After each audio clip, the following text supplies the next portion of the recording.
from the ghetto, you know, like. So how did you reinvent yourself? What were some of the edges that you shaved off, or what was the things that you sharpened?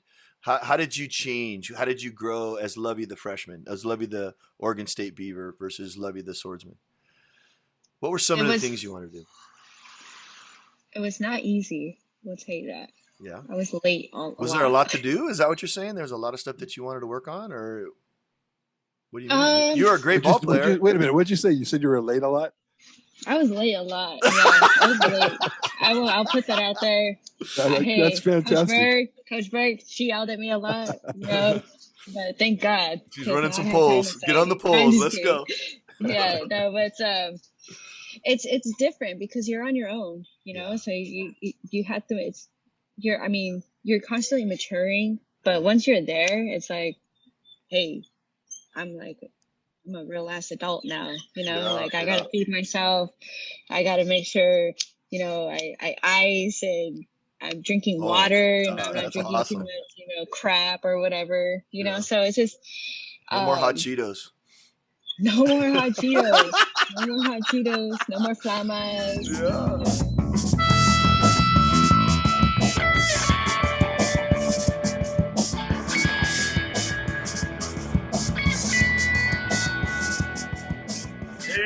Let's go. We're here, Out Loud podcast with Lovie LOPEZ, a world-renowned champion leadership story that we're looking to spend some time with, but has been involved in the softball world for a long time, a championship athlete, overcome a ton of stuff that we're going to get into a little bit today and talk a little bit about.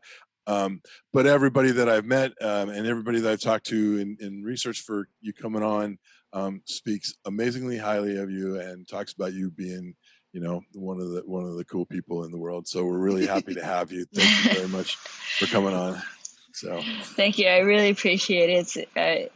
This is a great opportunity to be here and to be able to speak with you guys and see how these conversations go. Yeah, see where it takes us. Absolutely. Yeah. Well, we'd love to start out just you telling us a little bit about where you come from and you know, a little bit about your family and history maybe and just get us started on the story, Lovie LOPEZ story. Yeah, so let's see. Well, I was born in Whittier, PIH, where everyone else was born. Right. But so my family, my mom's family is from Compton. My dad's family is kind of from all over the place. I'm Native American on my dad's side of the family and on my mom's side, actually. They just didn't know until recently, though. One of her uncles took one of those tests. The DNA. Yeah, one of those DNA tests, and they're like 80% Apache. So I was like, I knew it. No kidding, huh? I knew I'm not Mexican. Wow. But so growing up, we mainly stayed in like the Whittier, Norwalk, Santa Fe area. Norwalk. Yeah, Norwalk. That's where we live now. Where do you live at? I'm a Norwalk guy. I grew up in Norwalk. She doesn't want to give away. Oh, yeah. Sorry. I don't want to disclose that in front of the entire world. Just kidding. Yeah, for our 20 I live people. by Little Lake Park. I live over by Little Lake Park. Oh, okay, so you're a pious girl. I didn't. So no, I didn't go to private schools growing up. Yeah, me neither. Yeah, so I went to public school. We moved around a lot. My family lives in Redding, California. It's like 9 hours north from here, Shasta Lake County. Yeah, my brother-in-law lives there. So that's where our tribe is from. I went to tribe, Northern California, and we lived up there probably for like 5-6 years, maybe 5 years. Then moved back down towards. We actually lived in the Inland Empire, in Yucaipa. Kind of at the foothills of. What did you find out about the tribe when you started to figure that part of it out?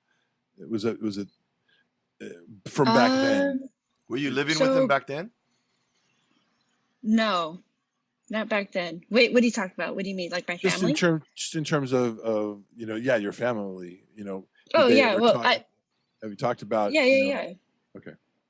Yeah, my dad kind of raised me and my sister are traditional. We were always at powwows. I was a jingle dress dancer, very young. I think when I was dancing, I was around 6 or 7. Okay. That's cool. 8, 9. Yeah, I stayed dancing until I was around 12, and then when softball started getting more serious, I didn't really have time to make it to powwows because they're kind of like their seasons overlap. But, that's kind of it for every kid, right? When soon as softball starts for real, then it's over. Yeah. But I did. I'm very involved. Got to make my first regalia. Learned all the meanings behind it. Nice. It was tell fun. the people that are watching a little bit about what that means, the regalia. So the regalia is it's not a costume, but like I think people who don't know what it is might, I don't know, it's a costume, I guess. Okay. But it's a traditional gown or dress that you wear. So there's different styles of dancing. For women, there's northern and southern traditional. There's a fancy dance. There's a jingle dress dance. I'm a jingle dress dancer. Make a quick edit for Lovie's jingle story. Here it goes. A medicine man's grandfather fell sick of the flu. When he was sleeping, he had a dream of a dress he was supposed to make for his sick granddaughter. In his dream, a spirit told him if she danced in the dress, she would be healed.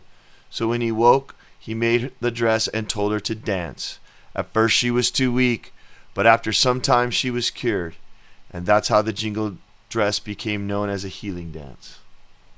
Categories, there's Golden Age, the Tiny Tots, and it's super fun. It's a chance for everyone to come together, and it's more of competing. So you go out and dance at powwows. Everyone has a number. You get judged.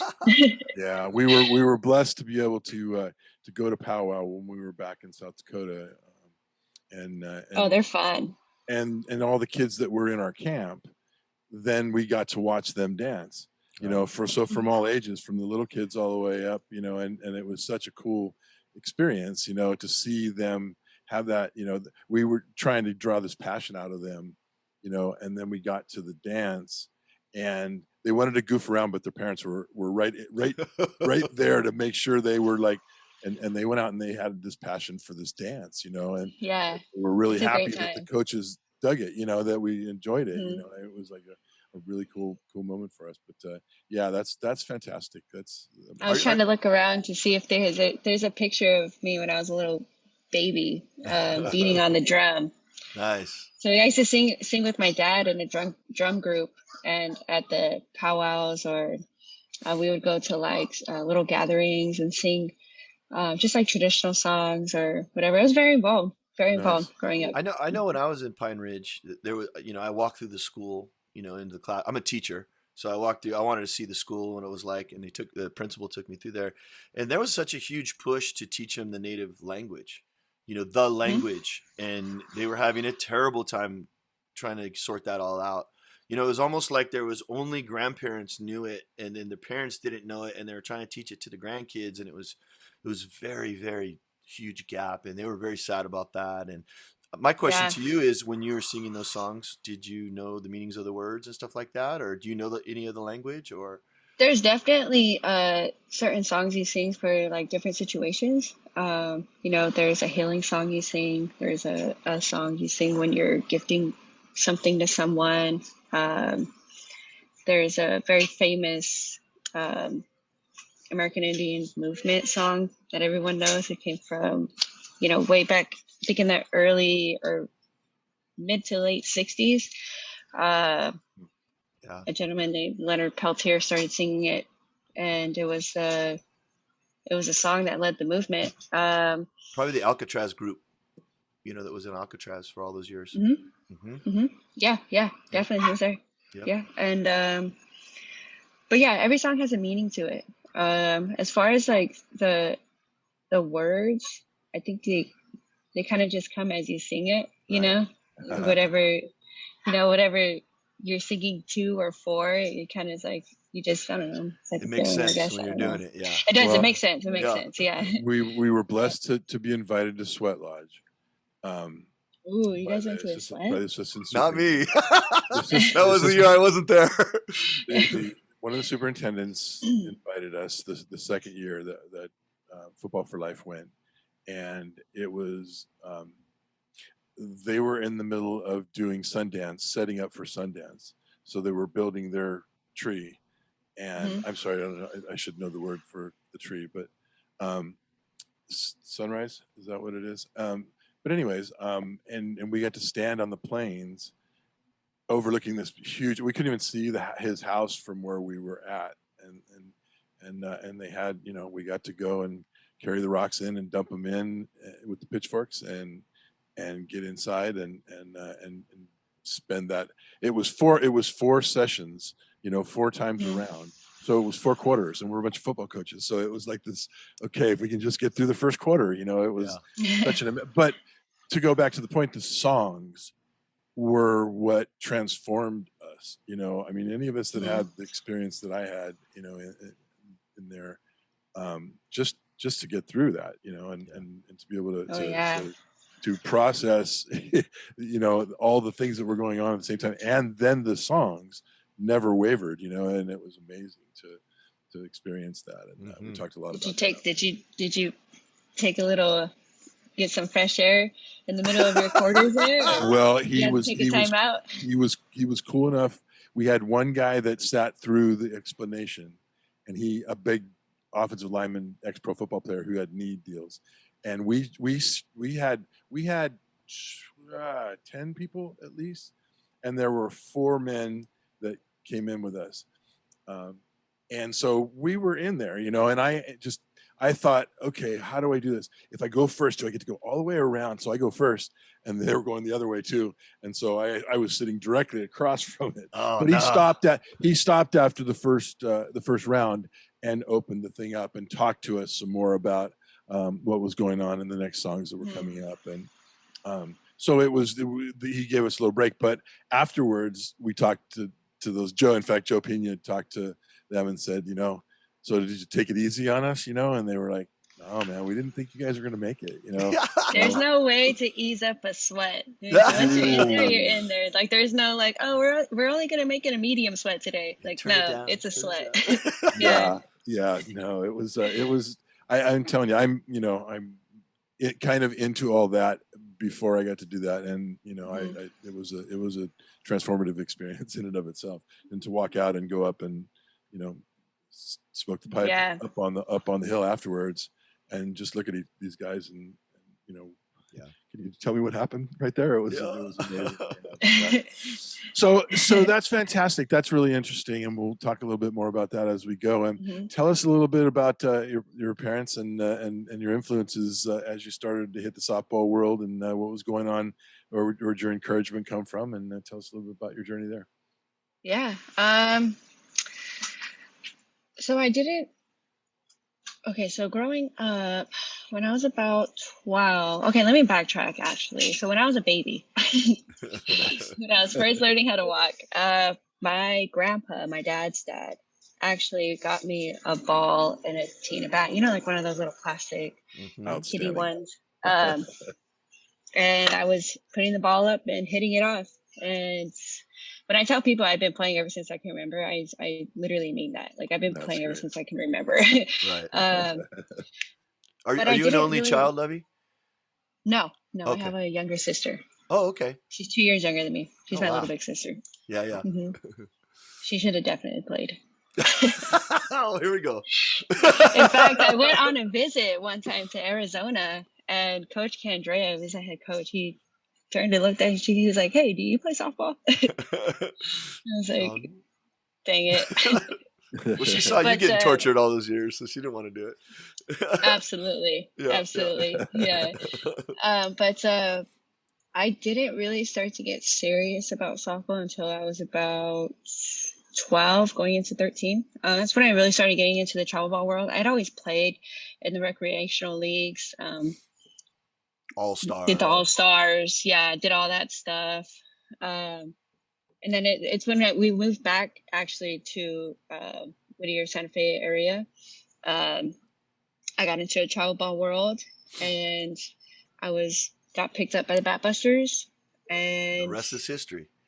the rest is history. Wow. Yeah, my first recruit, or the first coach that ever looked at me, was Coach Wilson, and at the time she was assistant coach at the University of Arizona, and we're at a tournament or a friendly or something. No, it was definitely a tournament in Illinois or Iowa, somewhere over there, and I was in 8th grade, and she showed interest in me, and then that kind of was like, whoa, hey.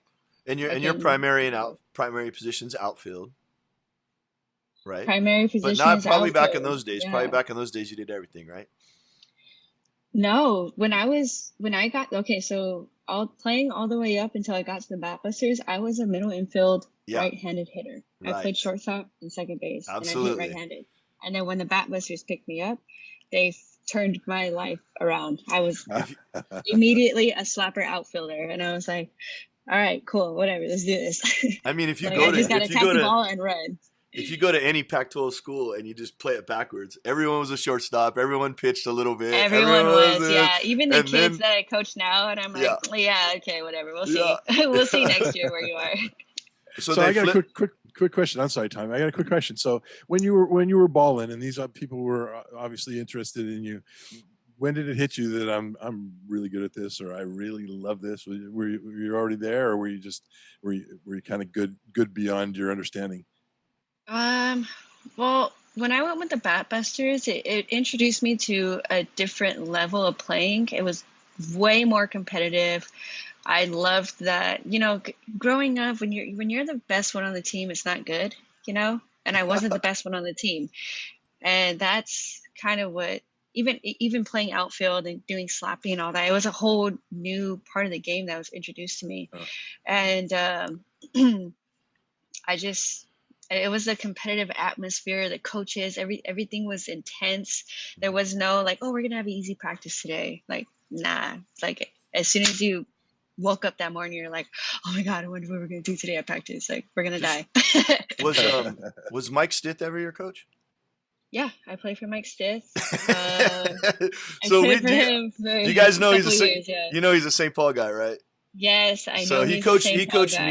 He coached me in high school at St. Paul. He coached with me at St. Paul. Yeah. That's what I'm saying. Like, he was the scariest dude I ever knew. World. Yeah. He used to train us like football players. He took us to Mission Viejo High School, and we were running the stadiums and doing the football drills. And I was like, oh my gosh. He was really on the cutting edge of that. I mean, because I've been involved with softball since like 1988, and.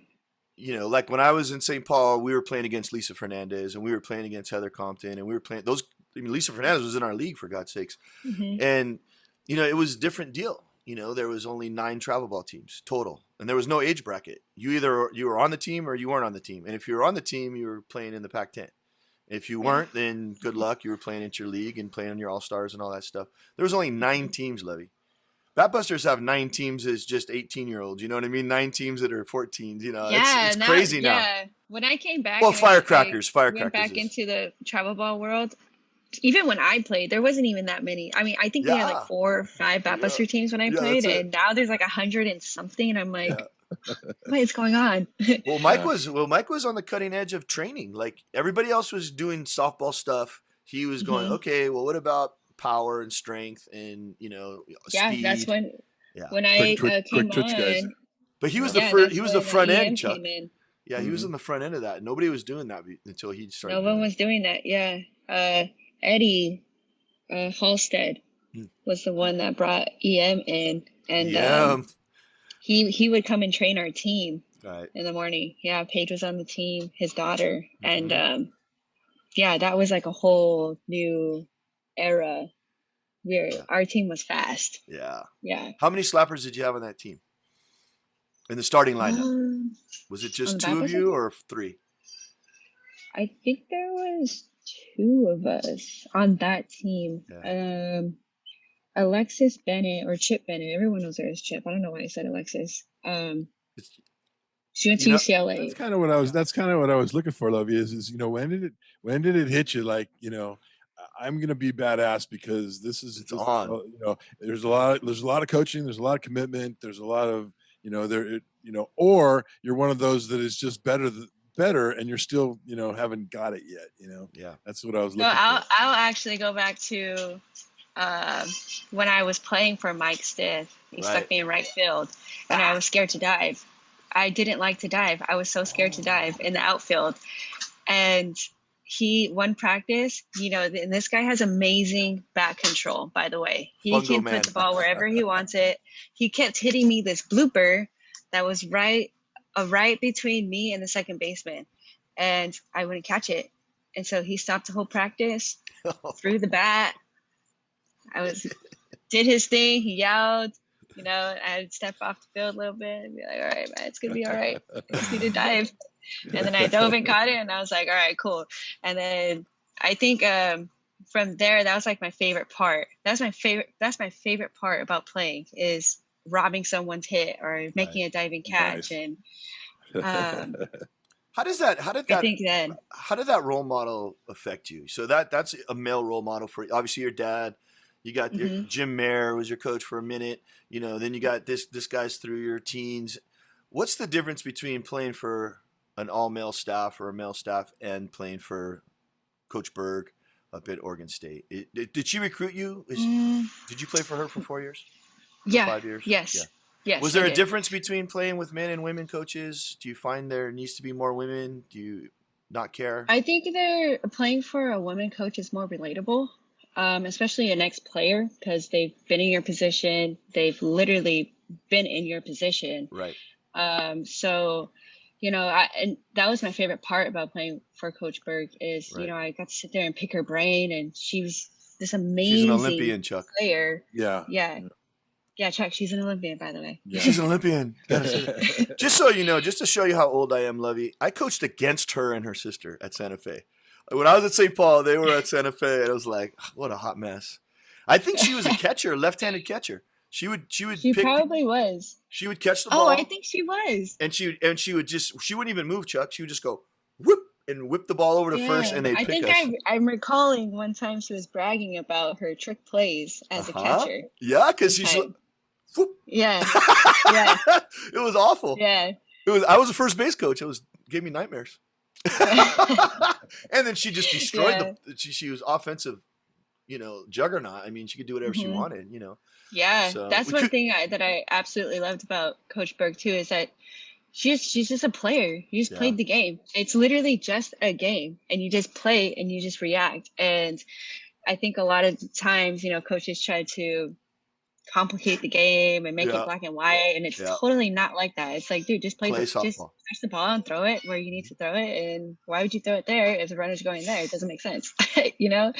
Yeah. So well, that's kind of what we're talking about. We have a secret ballers club that, you know, we want the ball. We're the guys that want the ball and girls that want the ball. When, you know, I don't care if I miss, I'll shoot it last. That's okay. Don't worry about it. I don't care. You know, playing the game, you know, so it's cool to hear that. Did you get coached by Sharpie at St. Paul? Was she there? She was there my senior year. Yeah. So that was the girl that you're talking about. That was the girl. She played baseball, Chuck, until she was in junior high. And she played softball. She was probably the best shortstop I ever coached. We had her at Dominguez, Lovie, and she would you know, she would turn double plays off the back of her glove. You know, she would, you know, throw the ball between her legs. She would flip it I mean, she played the game like baseball guys play. And everybody's minds were blown. I mean, she was the MVP of the league. You know, I mean, no, Sharp is definitely a baller. Yeah, she's a player for sure. She's still coaching at St. Paul. Yeah. I'm not so sure I got the context of that. Although, you know, can you guys talk about that a little more? Sure. Do guys ball harder than girls? I can speak about it. It's not harder by any means. No, it's just a different swag. Well, I think the thing that I noticed was that dads coach their daughters. And they made them robots. They make them robots when they're little. Here's how you catch the ball. You catch the ground ball like this, and then you turn like this. Yeah. See, she knows. I mean, they turn them into robots where they don't. We're making the play at first. We're never making a play at second. We're not going to take chances. We're not going to risk. We're not going to do a backhand. We're not going to, you know, diving for the ball. That's what made Mike Stith's team national champions, is because they were doing stuff that everybody else was getting in front of the ball. Down and block, one knee, right, Lovie? No risk at Yeah. all. Down and block. The wall. And so when you had this girl who had to keep up with the boys all these years, she played all the angles, all the edges, backhands, freaking 360s, Jeter throws. She just did, and you would never see that in a softball film. You would never see that when you watch the College World Series. No matter how exciting the College World Series is, you don't see that flexibility. Is that a good way to put it? Now, it is. But I think now you see a little bit more of it, especially watching, Sis Bates or Ellie Aguilar. Right. Those are just some that come on top of my head. Ball. They play a little street ball. Amazing. Yeah. That's literally all it is. Right. It's like you just go out there and play, and that's the fun part about it. Just don't think. So that switch for you flipped when you were in junior high. You went, oh, this is it. This is my future, playing softball. I can't get enough of it. Oh yeah. 100%. Yeah, it's a lifestyle. Yeah, it's definitely like I try to tell it to the kids too, and especially their parents. They have these big aspirations, like, yeah, my kid's gonna go D1. But I'm like, I don't know. You take a lot of vacations, Yeah. They don't get it. But yeah, it's so you took the skills into high school, and tell us a little bit about your high school experience and how that all went. Yeah, who was your freshman coach? So I actually started at Whittier Christian. Oh, wow. I went to Whittier Christian for my first 2 years, I think. I think I transferred to St. Paul in the middle of my sophomore season. Okay. I think that's when I transferred. Right before the season started, or right in the middle of your season? I think it was in the middle of the season, honestly. Oh, wow. Yeah. Roberta Argot was the coach. Roberta, yeah. Yeah, she was the coach. Her Annette Argot, who is now Annette Ledesma, is the person I worked with for about 6 years. So you guys would come and scrimmage us all the time at Villa Park. I was the head coach at Villa Park. Do you remember coming out to Villa Park in Orange County? No. Yeah, Coach Argot, we were buddies, Would you come out and play? We'd come out and play. I wasn't coaching. I barely got the job when you were a sophomore, so it was after that. Okay. But yeah. Well, you guys play so many games. You don't know where any of the games are or who you play, huh? I know. I love you. So bust loose, Lovie. You're just getting ready to tell us about the heart and soul of it, all the excitement. Go for it. Where are you at this point? Getting ready to go into high school? Where was I? I was transferring to St. Paul. That's what I was doing. Okay. Who came and got you?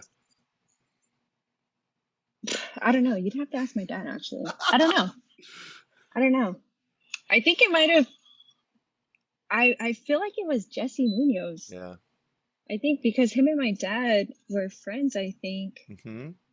And I just know one day I had a uniform on. You stopped going east and you went west, and then you ended up at St. Paul, right? Yeah, and then I ended up at St. Paul with a uniform on. And I was like, all right. This is were what you we're doing excited about now. that? I mean, were you prepped with this is a softball move, and you're going to get you, into this program? Yeah, I was excited about it. I was just excited to, meet new people. It was closer to home. The school was. Yeah. So I think that part excited me the most. And then not having to think about what I was going to wear every day. Yeah, just uniform time. Yeah, I didn't know about all the St. Paul tradition until I got there.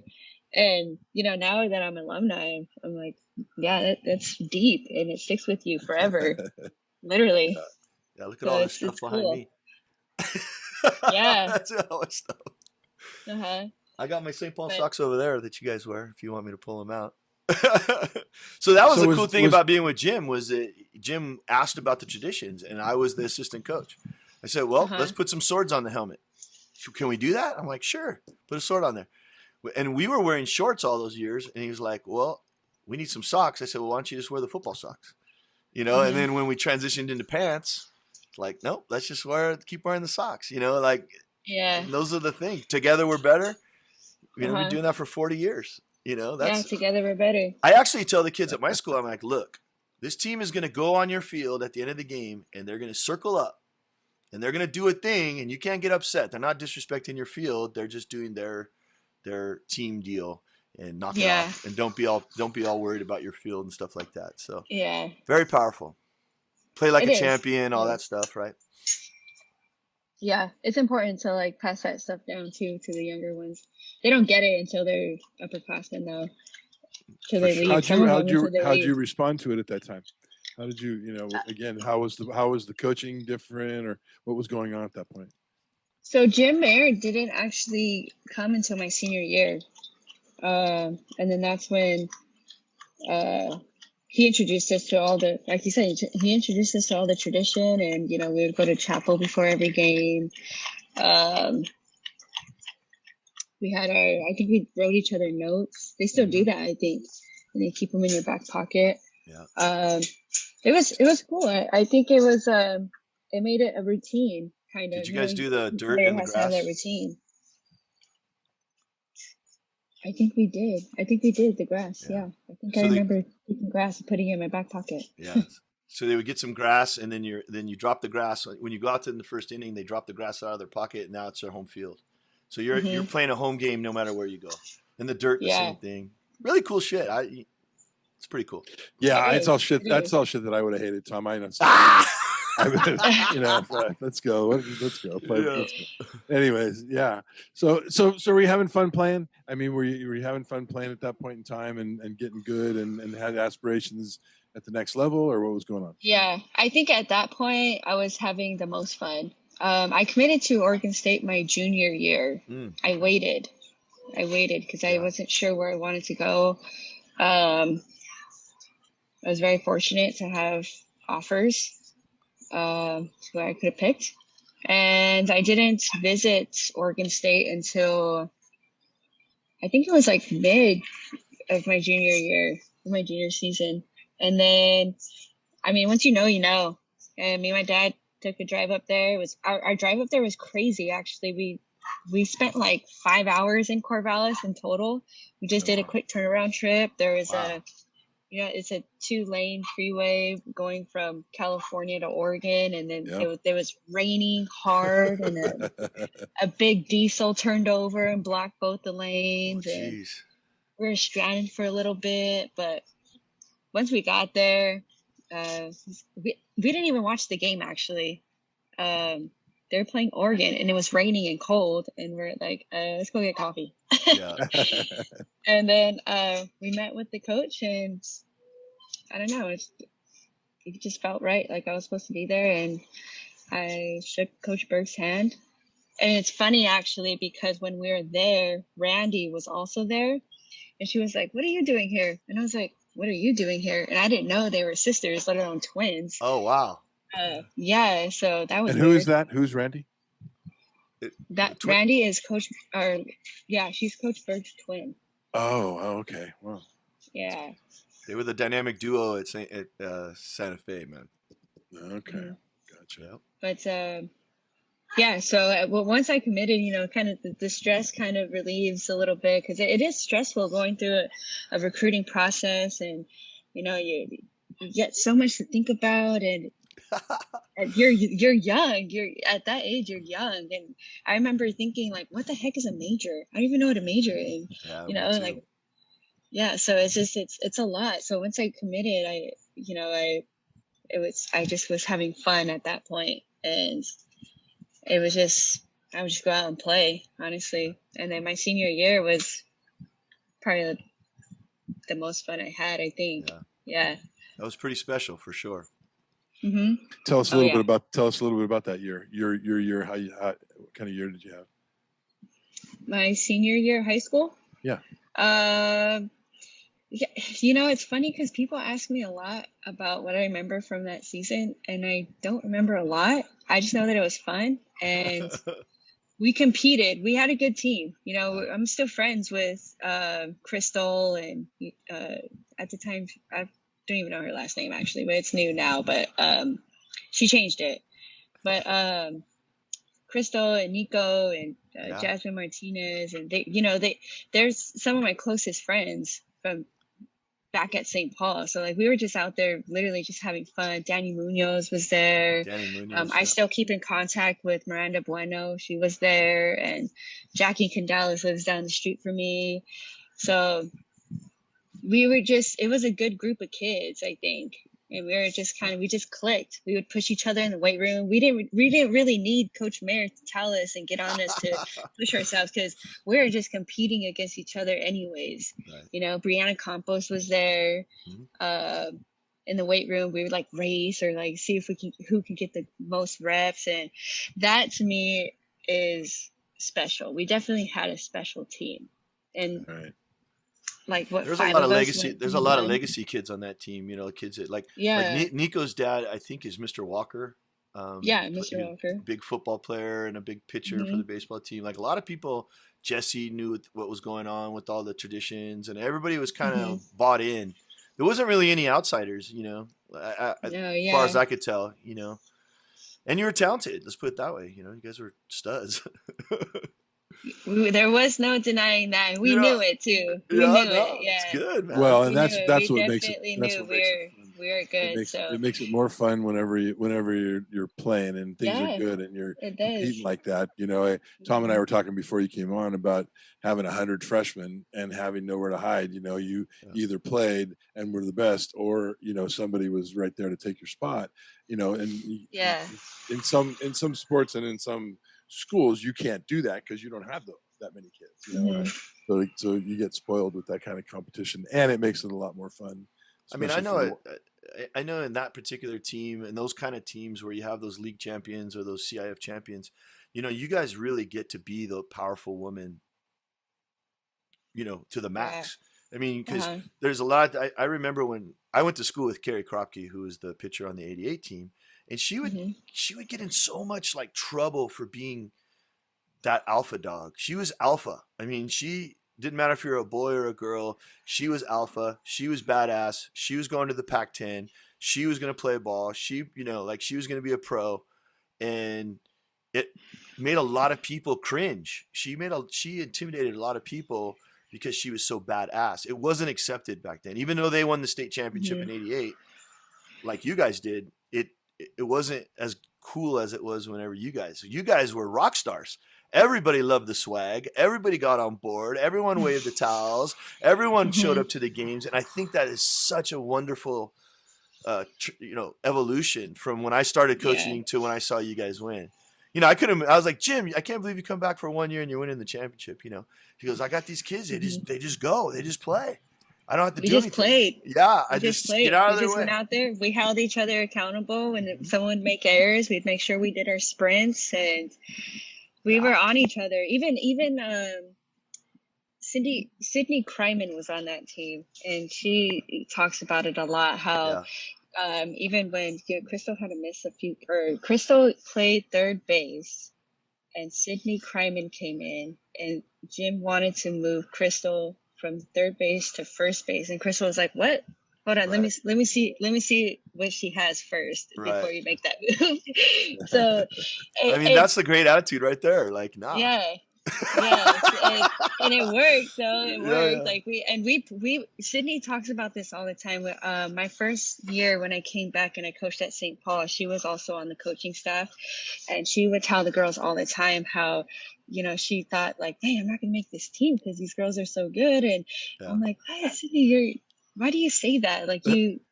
She's like, "No, dude, you don't understand. Like you guys pushed me to be good." But like, I would have never known that unless she talked about it, or I don't know. But we definitely we held each other to a standard, and I think that's what, you know, made that team so special and so great. Yeah. I mean, Chuck talks about it constantly when the team starts policing themselves, when the team holds each other accountable, not the coaches, not the adults, but when the team does it, it's magic. It's freaking magic. Yeah, so. It really is. It really is. Yeah. It's weird too, because like you're so young at that age. Yeah. Well, the competitive fire burns deep, you know, and that's neat that some people don't get to it for a while. Some people never get to it. So I think we're blessed to have had those experiences. Yeah. So, you know, and it matures you in ways faster, and I think it keeps you young and dumb a little bit too, you know. Right. Again, blind. The beauty of it, you know. But so you guys win a CI championship, and you're getting ready to go off to college and go play at Oregon State. And is your family totally into it? You guys you're getting ready to go away? Oh yeah, we got to going away party, and it was good. As soon as like the whole high school was over,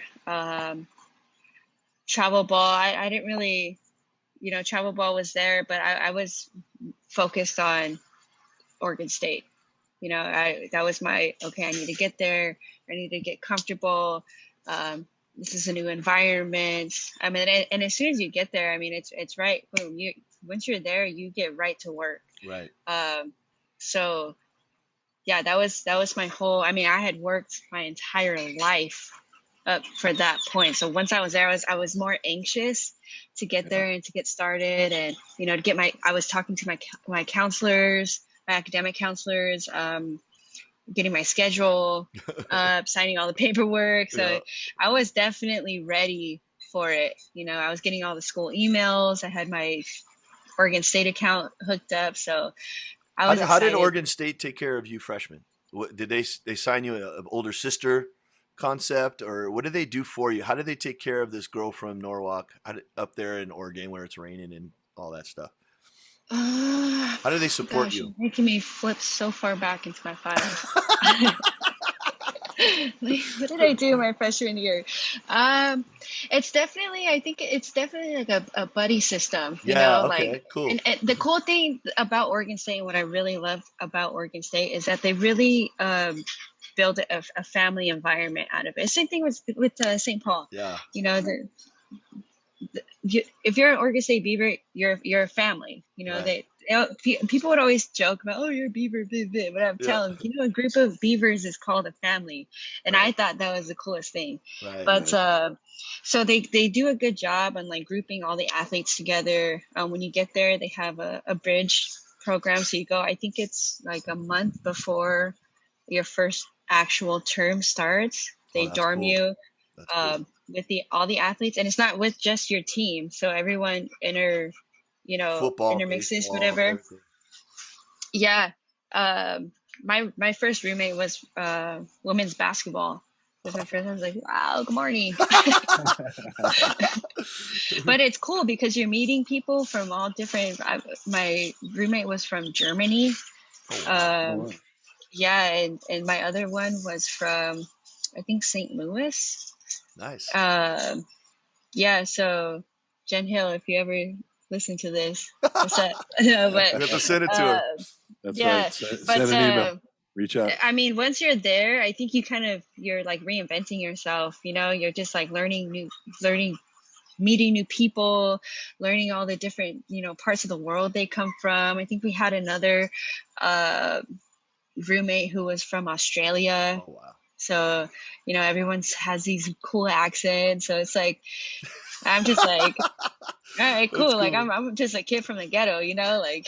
So how did you reinvent yourself? What were some of the edges that you shaved off, or what was the things that you sharpened? How did you change? How did you grow as Lovie the freshman, as Lovie the Oregon State Beaver versus Lovie the swordsman?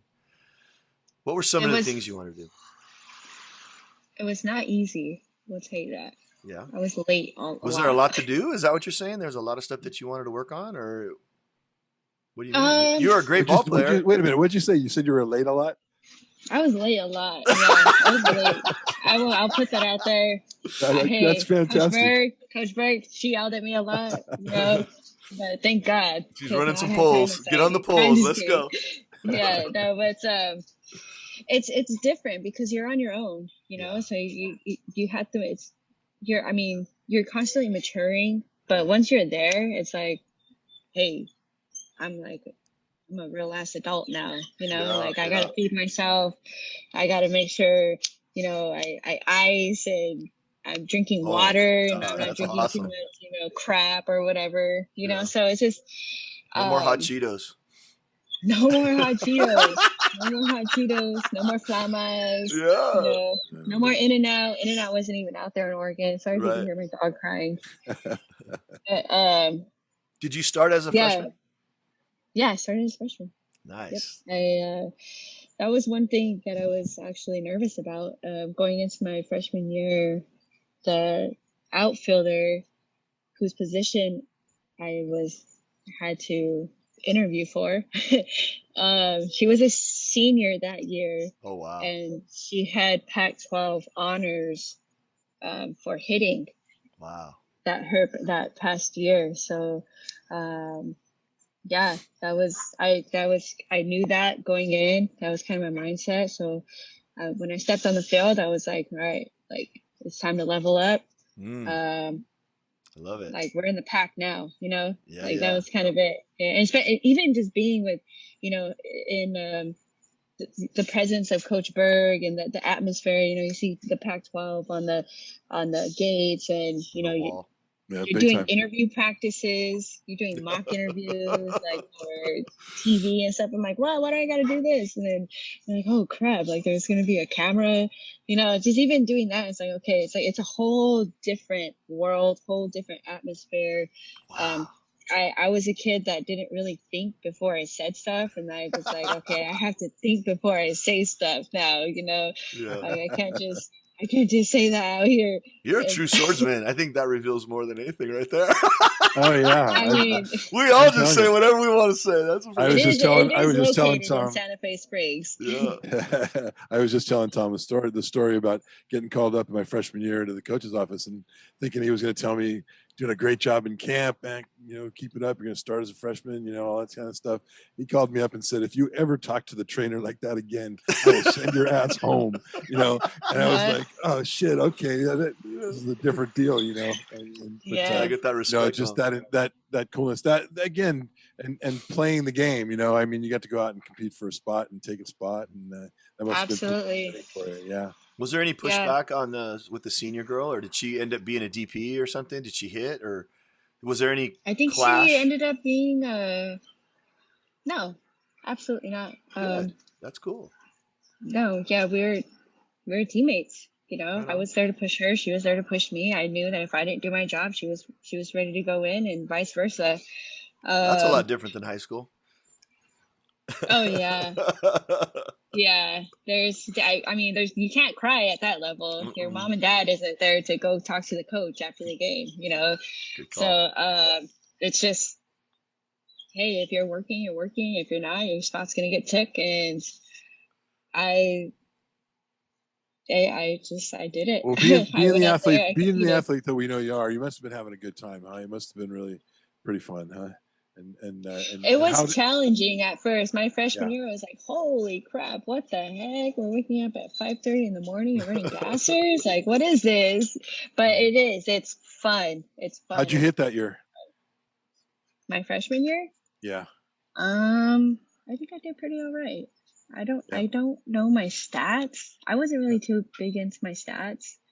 But I did struggle a little bit. I remember Coach Berg called me and one of my other teammates over. We're freshmen, and she was like, hey, you guys are supposed to be my 1 and 2 hitters, and we ended the season at 8 and 9.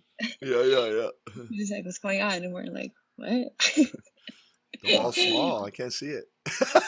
And I'm like, I don't know, man. I can't hit Sheridan screwball. Yeah, there's no rest in that league, buddy. There's no rest. Everybody. What was it? Tell us a little bit more about Coach Berg and her approach, and what were the things that stand out looking back now that made a big difference to you?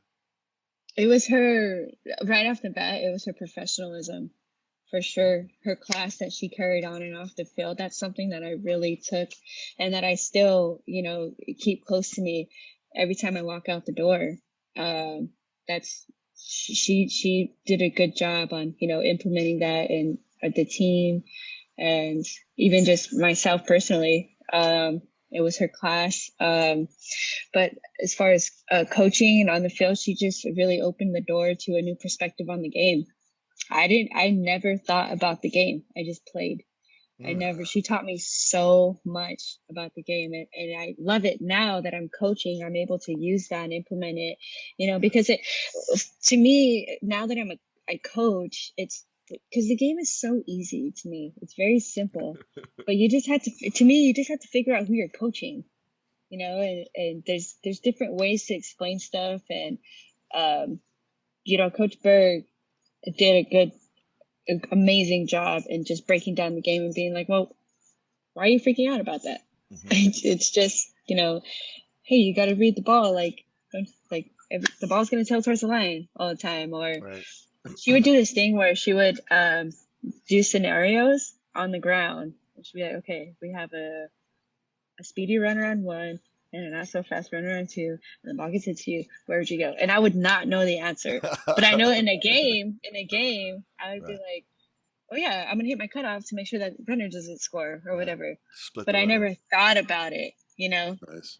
I never thought about it. So she got me thinking about the game and different scenarios and, adjusting to different teammates. Like if I had a certain center fielder in and not who wasn't as fast as the other one, or even with my shortstops, talking the game and Mm-hmm. explaining pre-pitch talk. I never did any of that. Did you play And so left it field just or opened center up a new field, or door. what'd you play? Left. I was primarily a left fielder. Yeah. So the shortstop would give you the signs, and you were like, "What is she doing? I don't know what the heck. What does that matter?" No, we wouldn't use signs. You No, you didn't don't use use signs? signs. Okay. No, not in college.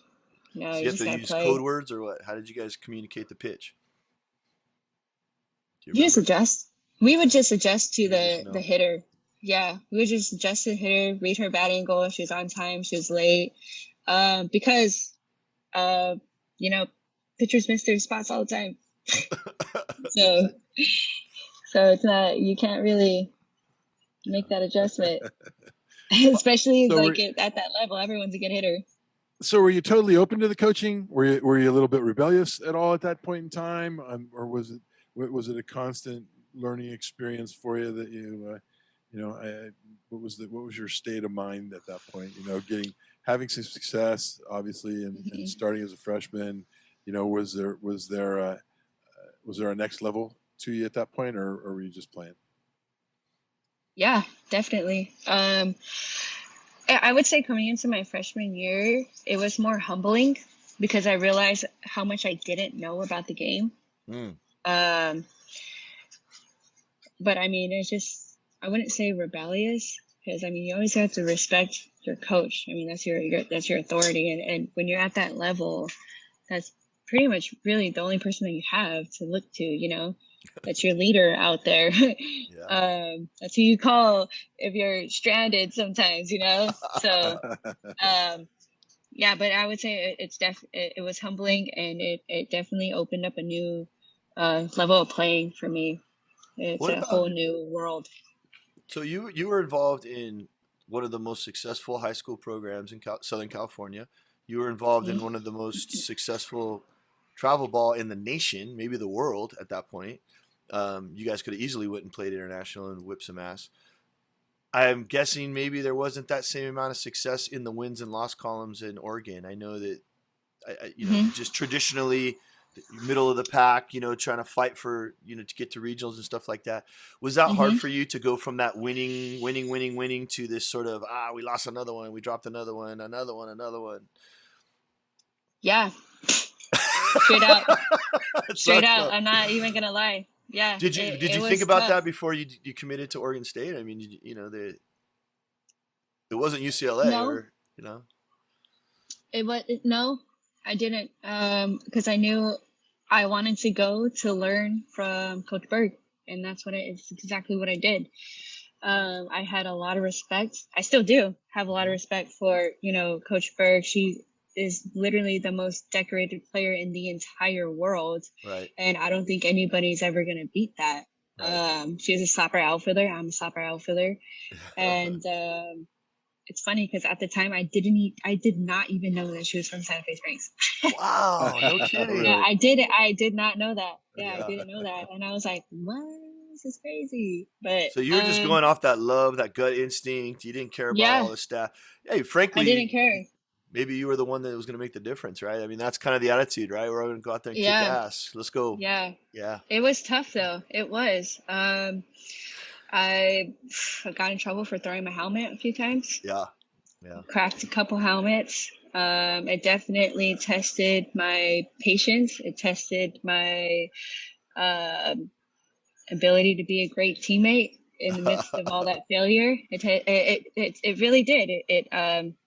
It taught me how to fail. I guess, if you want to say that, because I wasn't used to it, and I'm out there playing against players that I had played against my entire life or played with, and it's just like, man, we're, but even just to compete at that level was not enough, but it was challenging, and I think that's the thing that I took from it the most, because I like to be challenged. If something's not, and even when the team was failing, I was kind of we'll when we go back and edit, that'll be one of the statements that you like to be challenged. that we'll kind of focus on, because obviously going forward you were challenged in ways that hugely nobody could ever have imagined. And can you tell us about, as you again past your freshman year, tell us a little bit about what's next? So but I just to go back though and finish my thought, and I don't know if you can put this in there, you might need to cut this out, but I actually did had opportunities to transfer out. I could have transferred to Washington, I could have transferred to Oklahoma, but I think just me as a person, I have a sense of loyalty in me, and I couldn't get myself to leave the program. I couldn't. I loved Coach Berg. I loved what she was doing with me. I loved how she coached the game. I'll tell you, I got the video from Chuck of your, your journey, and it really comes out how much you love Coach Berg and how much she did for you. I like that video. I was like, wow, I am so glad that she cares about her coach. The way you locked in, you would lean in when she was talking. She would tell you something, and you would listen, and you go out there and do it. I was like, whoa, this is her school. This is her place. It's clear to me that none of the other places would have worked out for you, for sure. I think and to me, it's just, she was the most credible source out there. So why wouldn't you listen? Exactly. Exactly. So that was huge for me. But so when did you have your trials and tribulations with your body? Had you had any injuries before you got injured? No, I didn't. You were Supergirl. There was one time, I remember we were playing in Hemet, and I was on Batbusters, and the fields were cement, rock hard. Sure. And I went head first into third base, and my knee came down, and I remember looking at my coach, and I was scared to tell him. I think I was playing for Steve McNee at the time. I can't remember, but I was like, hey, coach, I think there's something wrong with my knee because I can't bend it. He was like, what? And I was like, so my knee blew up. It was like a literal softball on top of my knee. I think I had like bursitis or something. Thank goodness that was it. But that was the only other time that I got hurt. So after my sophomore year, my freshman year, actually, I had a really bad concussion my freshman year. Yeah, and I missed a series. Don't tell me it was diving for a ball. Did you go into the wall? No, it wasn't diving for a ball. I was going back for a ball. Okay. And I stepped off the lip. Weird. It was weird how it happened. I just like whipped my head on the warning track. And, I didn't know, but they put you through all the tests, and I had a pretty good one on me. But I missed that was the first time I missed, I didn't play. That was the first time I was watching. I missed, I think it was a Stanford or the Utah series. And then after that, I was like, nah. What? Like, no, I need to be back there. I need to be on that side. But that happened my freshman year. And then it was, I think, mid through my sophomore year. We're playing Stanford, I remember. And I was up to bat. And I was battling the pitcher. I was going deep in the count, and I had 2 strikes on me for a long time. I think I fouled off like 3 pitches prior, and I was wasting another outside pitch. But I did something weird. I don't know what happened, but when the ball made contact with the bat, I remember something like pulling. Oh my! Right in here, and I knew I like felt a little tingle go down my fingers. So I was like, oh shoot, I think I just tore something. But I was still up to bat, I think it was our first game against Stanford because it was a night game. It might have been the first or second game. And, but I didn't say anything until we got back to Oregon. And, so that's when I first tore it. But that was in the beginning of the pack season. So we played, finished the season. And you made 100 throws with that arm, right? That year. You kept throwing on it, even if it was sore, you just kept throwing. Yeah. Yeah. Yeah. And, I remember telling my trainer, I was like, there's something wrong here because my arm like really hurts. I remember like, man, my arm really hurts. Like it really hurts to throw. So I would do rehab, do all that stuff. I went and got an MRI. They did the dye thing. The only thing that showed up was a torn rotator's cuff, but I forgot what the name of it is. Maybe labrum or something? Or? Labrum, there it is. It was a torn labrum. But I was like, nah, that doesn't make sense because if you're a thrower, if you play a throwing sport, you have a torn labrum because it's just not natural movement. Right. I was like, something's wrong here. And then I remember because you do your pre-op thing, and one of the tests were pre-op tests. One of them was you had to hold 8 pounds out straight. And I was like, I can't do that. And my trainer was like, what? Bullshit, you can do it. She gave me 8 pounds and I was like shaking, trying to get it out there. And then sure enough, when the surgeon went in there to repair my tear, my bicep tendon was shredded. Oh, wow. So that's why I had so much pain. Yeah. Oh my God. And they didn't know that until he went in for the surgery. That must have been a huge amount of pain. I mean, that's a lot of pain. That can't even be.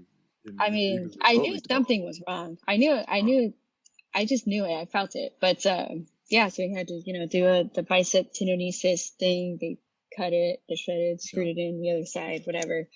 But yeah, when I woke up and they told me, and my trainer was like, that's why you're in so much pain. And I was like, I freaking told you. I told you I couldn't hold that 8 pounds out. And now a word from the content creator. We wanted to thank you for supporting us by watching our videos. We would like to ask for one more bit of support. We cannot continue without subscribers. We are searching for sponsors, but we need to prove their business will be seen. If you get any value in our videos, please consider subscribing. For those of you super fans who have already subscribed, please hit the like and leave a comment. We need those thumbs up to get the video to new folks. We need the comments to point us in the direction that will interest you. You've been with us from the start. We are in your debt. And if we don't get any sponsors, we are going to be in debt. Peace and love, Chuck and Tommy G. www.outloudpod.com. So that's the timetable. That's the end of the season, your sophomore year. That's the end of my sophomore year. You have a surgery like going into summer. You do your rehab. Do you stay up there and do your rehab, or do you go home? Did you stay up there, or did you go home? That time I stayed there. I think I stayed there that time. I had to. Yeah. Okay. Then how did you feel in the fall? Were you good to go in the fall or no? It was tough. I wasn't ever 100%. But my junior year, it was tough because it was literally the starting 3 outfielders and we didn't really have that much backup. Oh. So I played. Wow. And we had the best outfield in the Pac-12. We did. That was like the one thing that we could boast about. We had the best outfield in the Pac-12. So, yeah, I played throughout my junior year. My trainer would actually, so I had nerve damage. So every time I would throw, it would shoot like a tingling pin down my fingers. Bolt, yeah. So before every game, my trainer, she would tape my ankles and she would tape like a cast on my arm so where I couldn't fully extend it. So when I threw, my arm wasn't doing this. It was just doing this. Cause I don't know, something with my ulnar nerve, started sublocking because of the scar tissue in there. Oh, wow. So yeah, it you would never stopped using it. Yeah, it would like pop out of this little thing, and that's what was creating the shock. And it hurt. I was in a lot of pain. I was. Now, in our days, in Coach Willig's and my day, they would just get a big giant needle, full of cortisone, and they would jam it in there and shoot you up with cortisone. Yeah, no, I didn't want cortisone. You didn't have to face that? Good. Because it's worse. I did the second time. I got a couple of cortisone shots to try to ease the pain, but it only lasted about 3 days. But yeah, that was my junior year. I played, and the cool thing about that though is I remember we went to regionals and we played at Baylor. I forgot who we were playing though. And this is at the end, so this is where like I wouldn't even warm up because my arm hurt so bad. Like I wouldn't be done running and my hand would be like shaking like that. Did other teams test you? Did they know that you were hurt and they tried to run on you and all that, or were you able to? Oh yeah. Yeah. Then you really got to crank it up. Yeah, my last game that I really played, and this is something that I didn't even think about until I was telling the story, and I was like, wow, that was like my last game that I really played in college. But we were playing at Baylor. I forgot who we were playing, and there was one out, and there was a runner on third base, and the hitter hit a fly ball to me, and I caught it and threw her out at home. Nice. And so that was like, I got a double play out of it, and I was so proud of that. Because I was like, man, my shoulder is like literally hanging on by a thread, and I still threw that girl out. And that was like my most proudest moment. So what happened after your junior year? Did they give you another surgery, or what's going on now? Yeah, so right after my junior year, I went in for a second surgery, and that one was for a infraspinatus tendon repair. So your infraspinatus runs across this way and attaches over here. Wow. So they repaired that. I think they put some anchors in it or something. So whatever, had a surgery, went through the whole process. I knew my healing process was going to be a little bit longer because I had so much scar tissue in there from the first surgery. Yeah. But and let's be honest, you didn't do yourself any favors by playing, right? You just made it a little bit worse and grinded it up like a meat grinder. Yeah. Absolutely not. Well, I tore my infraspinatus because I overcompensated for it. Overcompensated, exactly. Yeah. Yeah, so I did the surgery. I was about 9 months. Okay, so me and one of my teammates had surgery at the same time. Okay. But this was her first one. So she had I had an infraspinatus tear and she had a supraspinatus tear. So they're right next to each other. So we had it literally 1 week apart. So we went through rehab together and everything. Nice. And when she was 9 months, I think it was 9 months out of surgery, she was already starting her throwing program, and I still couldn't lift my arm. Oh my goodness. Like past my ear. Wow. So I knew something was wrong. I was doing acupuncture, I was doing OMT, I was doing massages, I was doing everything you could think of under the moon. I was doing all the rehab. I was there every single day when I woke up, before I went to bed. Right. But we did a second MRI just to make sure, and it ended up still being torn. So my body never responded to the repair that they were doing, which explained a lot.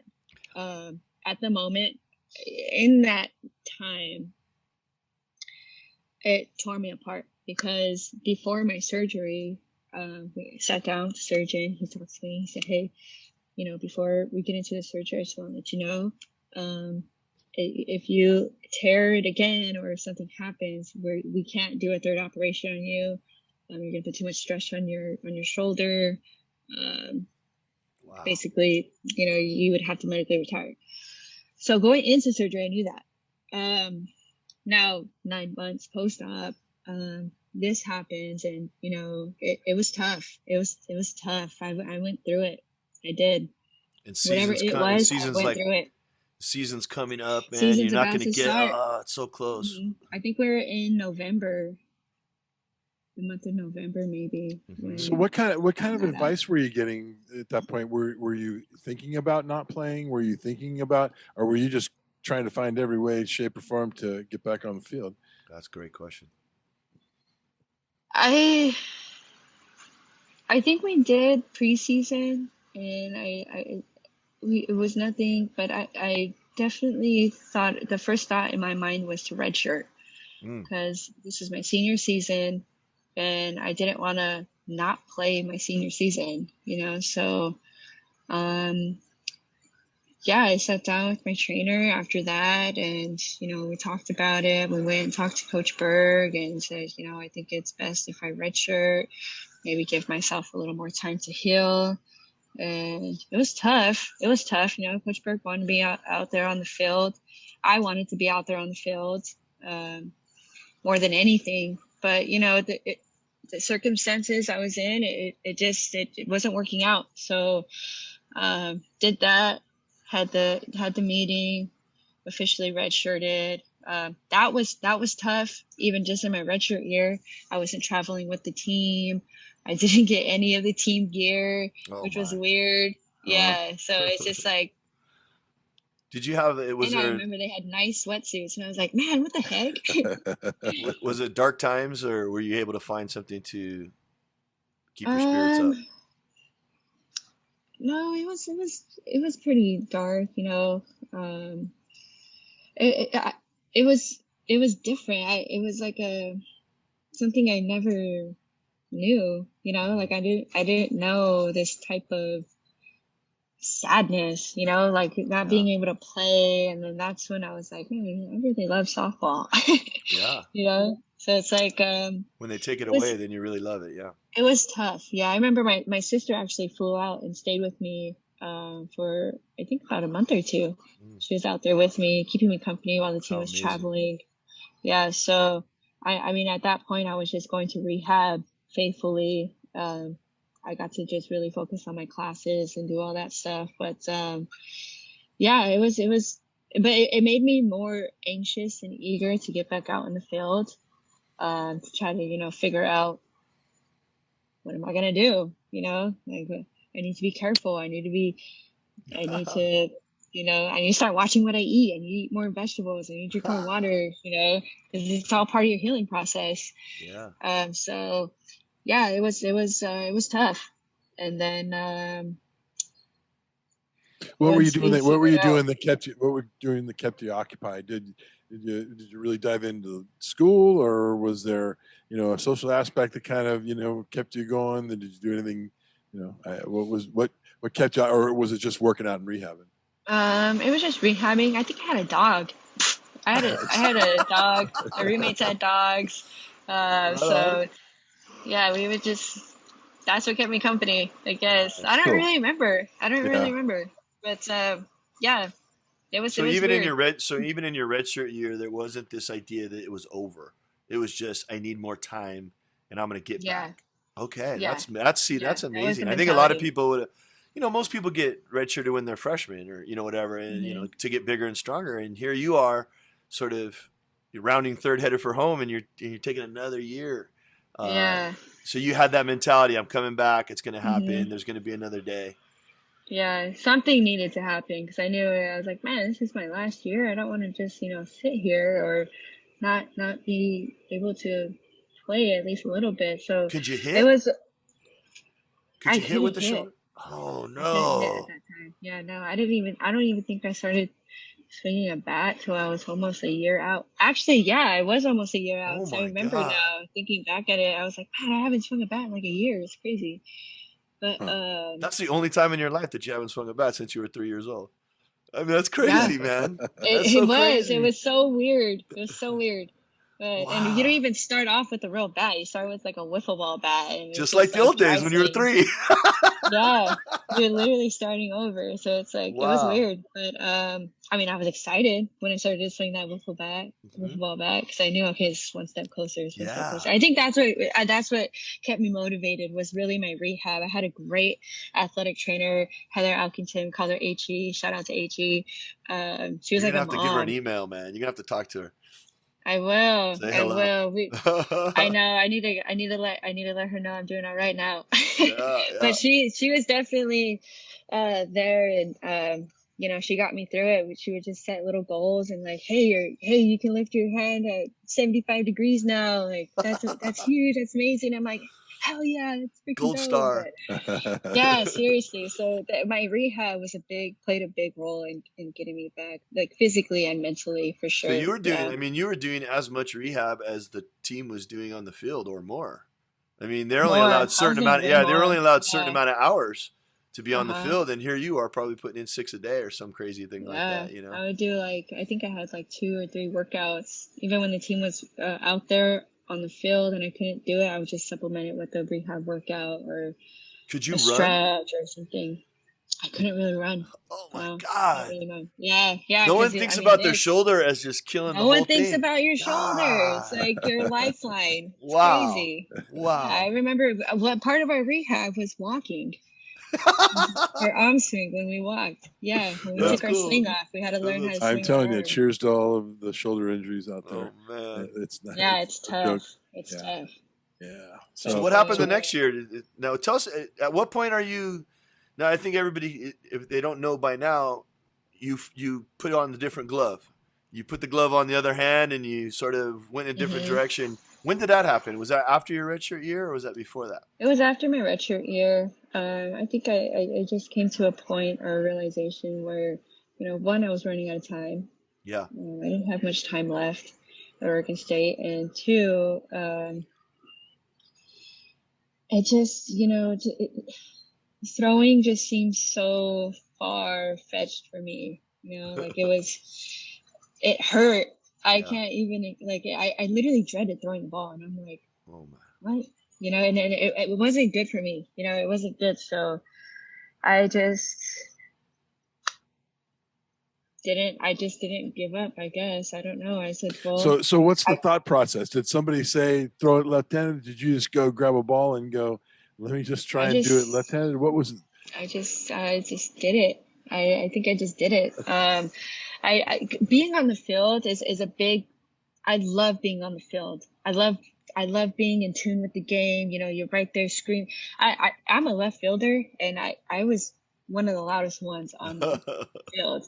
I loved, you know, stealing people's hits, or like, you can tell when a batter's in tune with the pitch, and she's like, she's going to be on time. You can just tell, like, okay, she's about to hit it hard, and it's going to come to me, right. You know? So it's like, that's one of my favorite things about the game. And, I knew that if I wanted to put the uniform on again, I wanted to give myself a chance, the best chance, to be out there on the field with my team. I didn't want to settle for just being a pinch runner, or even a pinch hitter, which is great. I mean, it's great, but I mean, that part of the game is what's really drives me, you know? So, I think that was my thought process, to give myself the best shot. I didn't want to go 5 years from then or 10 years from then and look back and think, well, man, what if I tried this? Or what if I did that? You know, I didn't want to what if it. I just wanted to do it and know for sure. And so out of the 12 coaches in the Pac-12, how many would have let you do what you did besides Coach Berg? Probably Coach Berg. I mean, she was huge on that. I mean, I remember going into her office and sitting down and being like, hey, look, I'm gonna try to throw left-handed. And at first she was, I don't know what her thought process is, because everyone thought it was like crazy, you know. They'd be like, man, you can't, why are you gonna waste your time? Or like, what are you going to get out of that, or whatever? But for me, it was everything, you know? So when I went and sat down and told Coach Berg, and she told me, you know, if anybody could do it, it'd be you. That's all I needed. Then I was like, all right, cool. How genius was that? Yeah. Oh my God. Yeah. So she could have said a million things, and that was she could have said a million things. She could have said, you know what, Lovie, I admire your aspirations, I admire your heart for the game, but I think this is going to be better for you. Yeah. You know, she could have easily said that. Right. I think I would have said that as a coach, you know, but well, you could have been the number one pinch runner. You could have done some bunting and pinch hitting. You could have done all that stuff for the team. You still could have contributed, but yet she was going to let you go all in, which is amazing. That's amazing. Yeah. And so how long from the first time you picked up the ball did it start to make sense? Because, you know, we've all had that little bit of ambidextrous effort that trying to throw the football or baseball around, you know, and believe me, those of us who think we're great athletes, all you got to do is pick up a ball and try to throw with the other arm to realize how little you can look like. You know, how long was that process before you could throw it to second base? It was. What's the timeline? You know what? Back when I started, I told myself to keep a vlog, and I never did it. And now I wish I would have, but I never did. But I think it was about a month in, I want to say a month in. I started with the footwork at first. I was off out on the side, and the team was practicing, and I would just one of the things that Coach Berg actually taught me was, you don't need a ball to start. She would just crumple up a piece of paper, put it on the floor, and practice the do or dies, or like the crow hop with it, and just throw it, run to it, pick it up, do it again. So I would be on the side, and I would just do that. I would just, I would drill the footwork mainly because, even now when I throw, it's still, there's like this weird connection that I can't get with, really getting into my legs and throwing it. So I drilled the footwork a lot, and my grip. I knew my grip needed to get stronger because, a lot of people don't pay attention to your hands, but your right hand's probably stronger than your left hand, just because you're right hand dominant. So I drilled my grip and my footwork a lot, and I just started throwing. And then I think once Coach Berg realized, how serious I was about it, she put me on a throwing program. She gave me her glove, which was great. That's cool. Yeah, it was freaking awesome. I still have it. I was going to give it back to her when we ordered our new gloves. Oh, because she was a lefty. Oh my God. She was a lefty, Chuck. Yeah. Well, see, she was a lefty catcher. She was a lefty shortstop. She Yeah. ended up playing outfield in the big time. But wow. Can you imagine seeing a left-handed shortstop? Like, what? Well, it's amazing that she was left-handed and gave you the glove. That's just even, you can't make that stuff up. Yeah, that's like a movie. That's like a movie right there. Yeah. So there you were, and everybody's feeding off your energy. And how did your teammates feel? Did they feel like you were wasting their time, or did they feel like inspired by you? What was the vibe? I think I tried not to take away from my teammates' time on the field, because I was working on something totally different, and I kind of separated myself at that time. Even with practices, I would go to the fields. Before, I didn't really want to waste anyone's time playing catch if I couldn't hit them in the chest consistently. Like, what is that doing them any good if we're chasing the ball half the time? So it's like I just kind of kept to myself a little bit, and then once I started working with Coach Berg, and everyone, I think, kind of was like, oh, hey, dude, you can really throw left-handed. And I'm like, yeah, dude, I'm really serious about this. Like, I'm not. Like, awesome. I understand the assignment I gave myself, and I'm trying to make it happen with this little time that I have left. So I think when I started practicing, I did momentarily, because I still couldn't hit. It was a contact point from the ball that it would shock it. It was, I don't know how to explain the pain, but I batted right-handed for a while. And that was it. I was a right-handed right-handed batter, left-handed thrower at that point. And it was cool. I think when I started practicing with the team and I started, making plays and throwing the ball in, that's when like the team was like, oh hell yeah, like, Lovie, can you actually do this? Like, nah, man, when you got the sweatsuit, then you knew you were good. Yeah, when I got the travel shoes, that's when it was on. When you got the turf shoes, you're like, hey, all right, this is all good. I'm a real deal now. It was the end game there. But I remember I knew for sure though, because left field, that's my position, so like even practicing with the girls or my teammates that would eventually take my spot, I'd be like, hey, all right, you got to take it though. Here I come. Hey, I'm here. I'm still making diving plays. I can still throw runners out. Like, you're going to have to take it, and it was that mentality that I kind of kept, because that's how I really felt.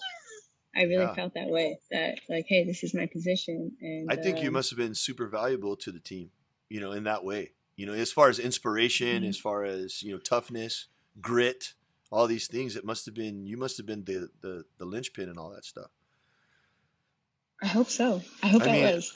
I will say that I really individualized myself at that moment though, because I knew what I had at stake, and I didn't really want anything to jeopardize it, so I was really giving myself the best chance to go. And but at the same time, I was still there with my teammates too. Like even in left field, we're drilling stuff, and I'd be like, hey, you should take this angle instead. Right. Or like when you're making this play in this situation, think about this, and then make your decision. You know, like, hey, it was just little things, but I don't know. I guess you have to ask them. Yeah. Did you develop in enough time? Were you able to play some games your fifth year, or was it just being a part of the team and working out, or did you get to play? No, it was just more being part of the team and working out. Get to travel and all that, yeah. Yeah, I think I started fully throwing in January, and the season started in February. Right. So, but the throwing program, yeah, I didn't start really throwing a real ball until, almost like a week before the real season started in February. We went to Palm Springs. I think it was Palm Springs. So how did you contribute that year? What was your main role?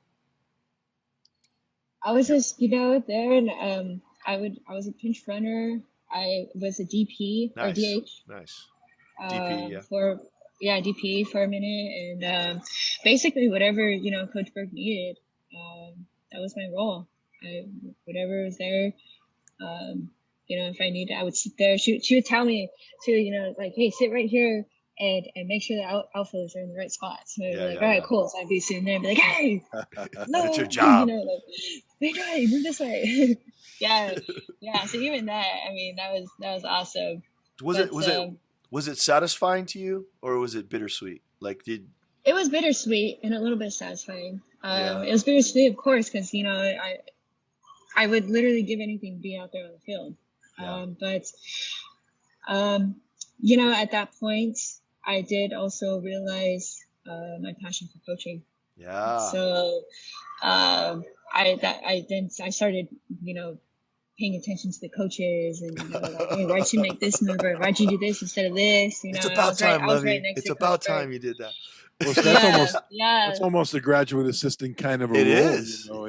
It is. Yeah, most definitely. That must have been a great prelude to your coaching, process. That's pretty neat. I'm sure I got on Coach Berg's nerves a little bit. I'd be like, hey, why'd you do that? Or like, why didn't you send her? And she'd be like, Lovie, you'll understand when you're a coach. I was all right. But I think of A League of Their Own when Tom Hanks is arguing with Gina Davis. I'm sure she'd get a kick out of this, but I started watching the coaches and seeing why they do the things they do, and I started learning that part of the game, which was awesome. I mean, what better coaches to learn from than Pac-12 coaches? Right. So it was cool. It was cool. Was there a true sense of satisfaction that you made that happen? I mean, did you get to feel that during that season that you were there, and what an amazing accomplishment that was in its own right? I just knew at the end, I didn't have any regrets, which was like the one thing that I didn't want. Yeah. Yeah. So I still to this day, I don't have any regrets. And, I really truly believe that I did everything that I could possibly do I left it all out on the field. I did. Literally. Yeah, I did. You left your arm out there, yeah. But I would always think, maybe if I had more time, but it's not. It is what it is. And it was a great experience. The question of the day, when you're warming up with I'm assuming you're coaching right now. Is that what do you actively coach a team? So when you're actively coaching your team, do you put the glove on your left hand, or you put the glove on your right hand? I do both. Oh, good for you. Both. Yeah. When I'm warming up one-on-one with the kid, I'll throw left-handed. Okay. For sure left-handed. Yeah. What age are you doing? 14U. I like the 14. Oh, they're gems. Yeah, they're perfect. Yeah. I really like that age. Yeah, I really do. That's when you can kind of pick and see who's who's really got it, and who's like. Yeah. So you throw left-handed. Yeah, I throw left-handed. I can throw right-handed, but I can't throw. Yeah, there's no reason to. You got skills. Yeah.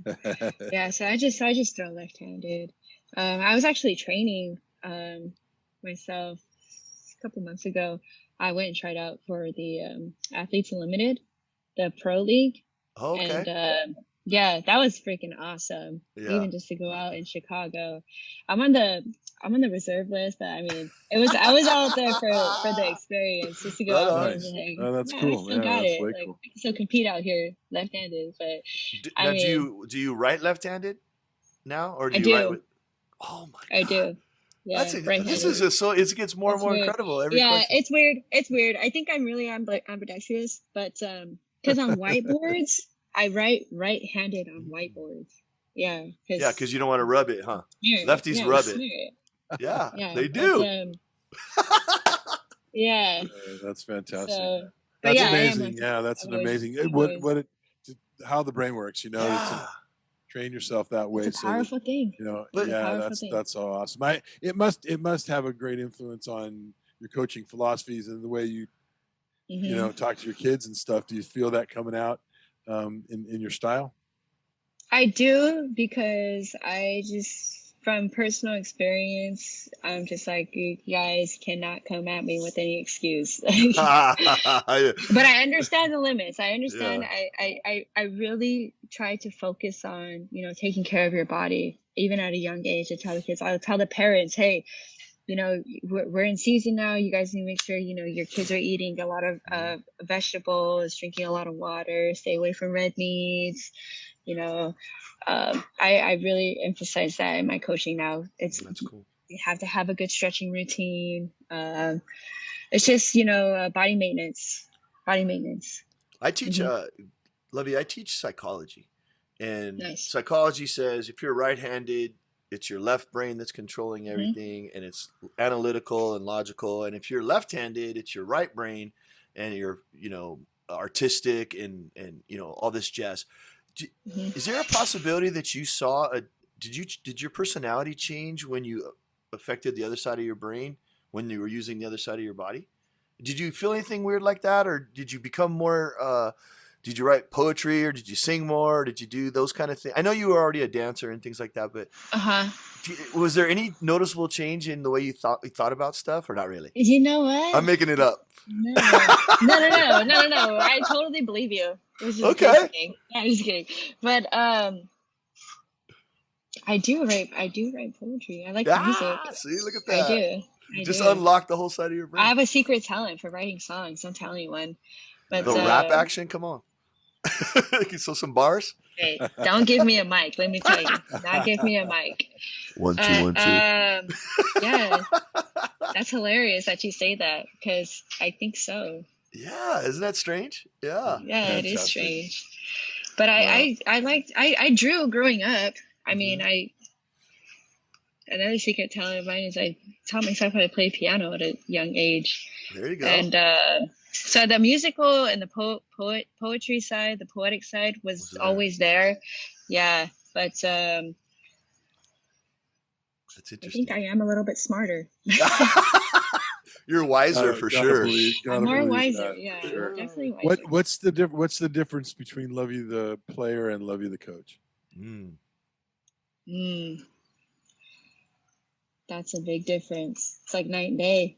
When I'm out in the fields, she was the most aggressive player, one of the most aggressive players in Southern California, coach. That's my sanctuary right there. Yeah. If I'm stepping on the field, hey, that's my field. Hey, this is my left field right here. Nothing's gonna drop here. It's a whole different mentality when I'm in the box. I'm like, man, you can't get me out. I'm freaking Lovie Lopez. You know, like that's just myself. But me as a coach, you know, I think I try to slow the game down a little bit for them. Because I see a lot in these young players, you know, they're trying to be so perfect, or they make errors because they're freaking out. And I'm like, dude, don't freak out. What are you doing? Like, you know how to catch? Yeah. You know how to hit the ball? Yeah. Okay, then so you know how to play softball? All right, then. Like, that's all you're doing out here, you know? So, I definitely slow it down a little bit, coaching. I try to be more wise with the words that I choose. You know, Yoda. Yeah. But, well, you definitely have a vibe. Me as coach, night and day. Yeah. Well, you definitely have a vibe, you know, of cool confidence, you know, and that's always we we're fortunate to be with a lot of people on here who are, are the alphas, and you get to see that humble side of some of the greater, and not just athletes, but even in the other areas of their expertise. We kind of have gravitated toward those people who, they have that humbleness and they have that quiet, cool spirit. And we're also the alpha dogs on the field, or the alpha dogs in their.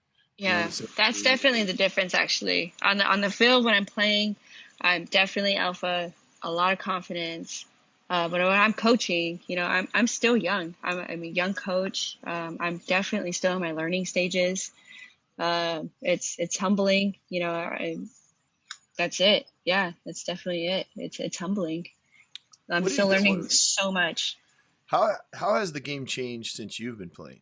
Like, what has been the evolution of the game? Has it technical? Yeah.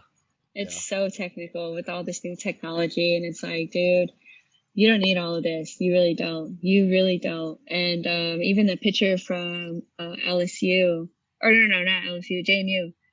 Oh yeah, she was a legend this year. I'm gonna kick myself in the knee because I cannot remember her name. Odyssey, that was her. She was the star of the whole thing, wasn't she?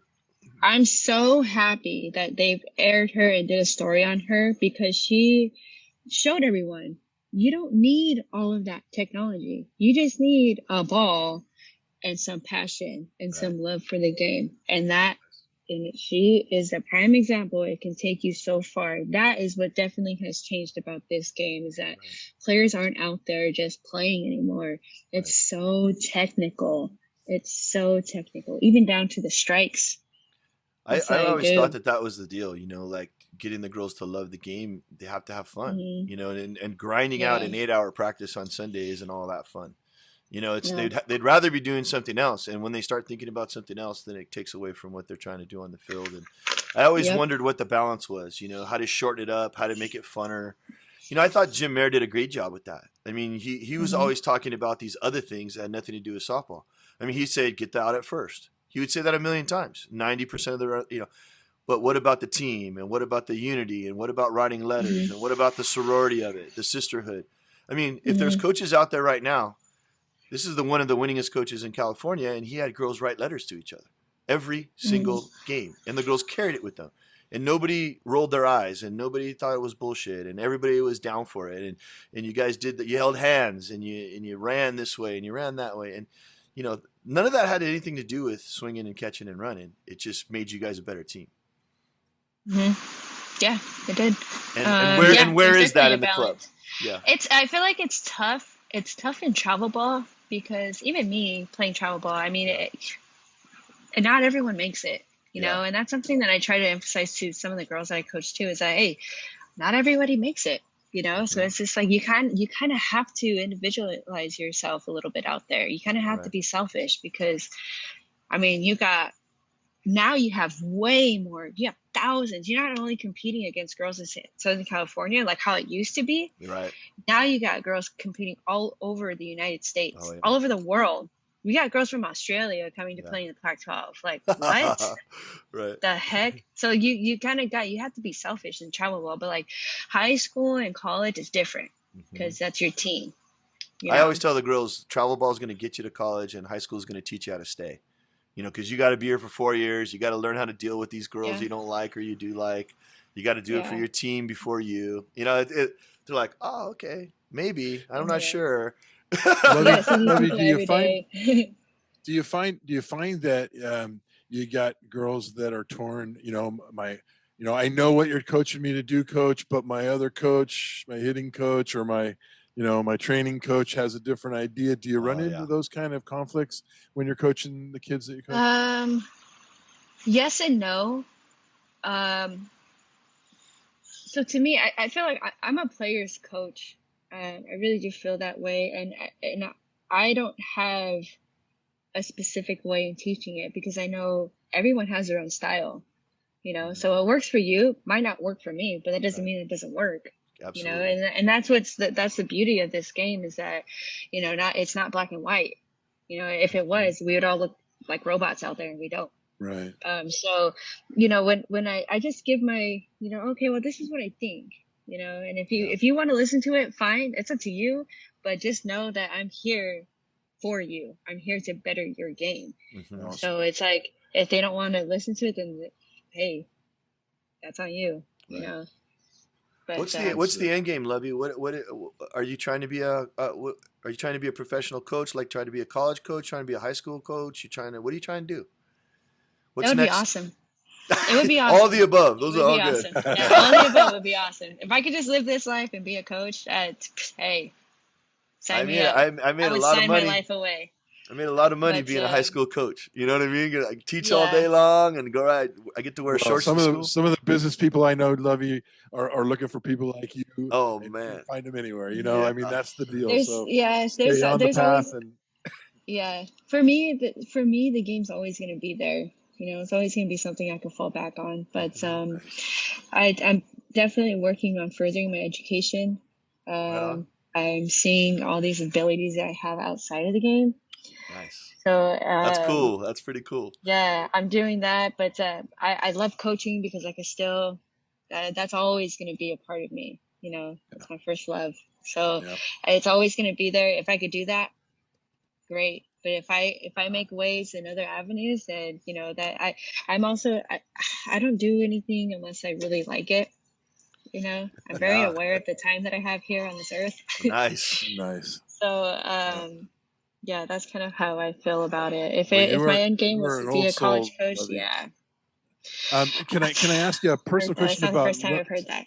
Tell me about Lovie. How'd that name come about? Is that your full legal name or is that a nickname? No, so you're gonna expose me. No, I'm just kidding. So it's actually a funny story. It's not funny, but it's funny. Okay. So when I was born, my parents thought I was gonna be a boy. So I was supposed to be a junior. I was gonna be named after my dad. When I came out, I was obviously a girl, and they didn't really have a name picked out. So, you know, pressed for time. You got to turn in your birth certificate, whatever. My mom put Rihanna Monique Lopez on my birth certificate, and that was my name. But when she took me home, you know, and had time to think about what she wanted to call me, she started calling me Lovie, and it's literally been my name since birth. Yeah. Amazing. And I never changed it though. Yeah, the same thing happened to my wife. I thought about changing it. I even got all the paperwork and started filling it out and everything, but I was like, it's so much time. You got better things to do than go to the DMV. And the story is absolutely fantastic. Yeah, that's cool. It went right when I turned 18. I was like, I'm not changing my name. It's whatever. Everyone knows me as Lovie anyway, so it's like, it's weird when I say Rihanna. But I work now, and they call me Rihanna at work, and it took me like almost a year to get used to it. No, you're not turning around. That girl can't hear very good. She never answers for her name. I'm like, oh hey, my name's Rihanna. Sorry. Well, they're both beautiful. That's very cool. Thanks for sharing that with us.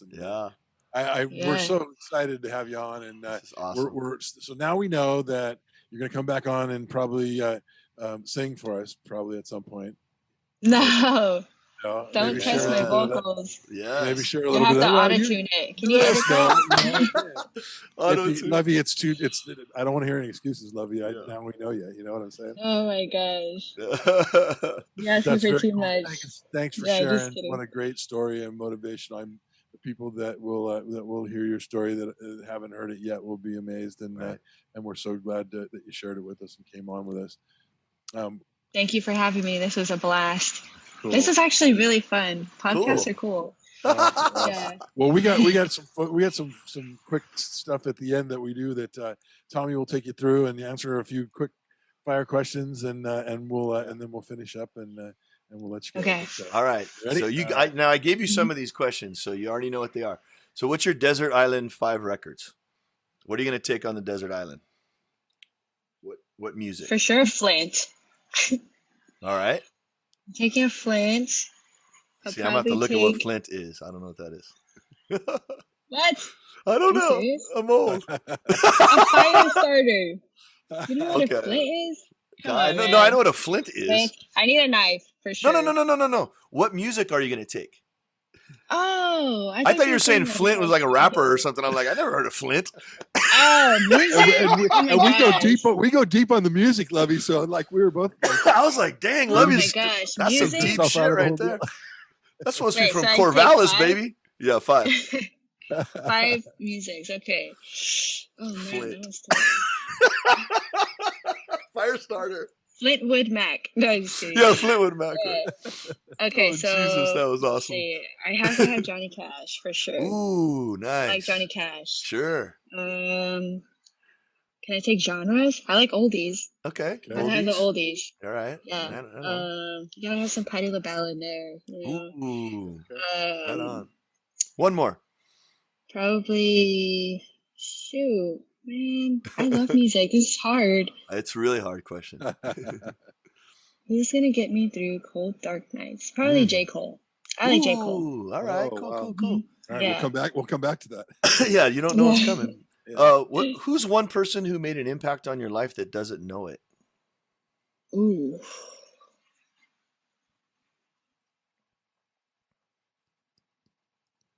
Man, that one's tough. Yeah. Can Well, we that's come good. back That to just that means one? you that means you Anytime tell to people think. how you feel, right? You tell everybody you I love them, and do. that's it. Yeah. I do. That's a good answer. I would say Valerie Munoz. Jesse Ooh, Munoz's Mrs. wife. Munoz. She's real special. Yes, she is a boss lady. I want to be just like her. Oh She my wears so many goodness. different hats. She's so educated and Poised. she's very poised. She gets the job done. Absolutely. Wow. She is definitely one of my woman mom role models. I like it. Good for She you. knows that. So you better make a call to her. What is one thing that every young person should know?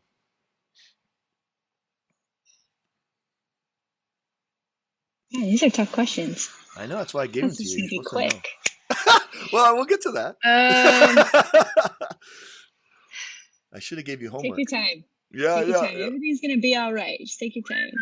Don't freak Oh, out. that's what you would It's tell gonna the be all kids. right. Okay, I got Yeah. it. Take your time.